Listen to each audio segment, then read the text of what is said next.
आपण याच्यात थोडी तिखट कुठे हळद टाकली, कांदा आपला परतून झाला, जिरे मोहरी हिंग कढीपत्ता,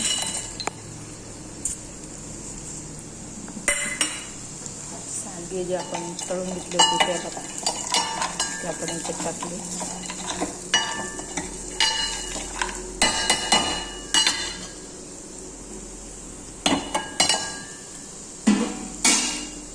आपल्याला याच्यात पाणी ॲड करायचे.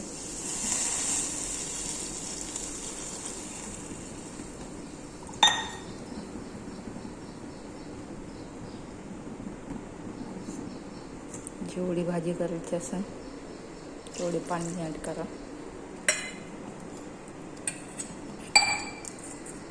आणि ती भाजी शिजली तर मग आपल्याला कुठे ॲड करायचं आहे.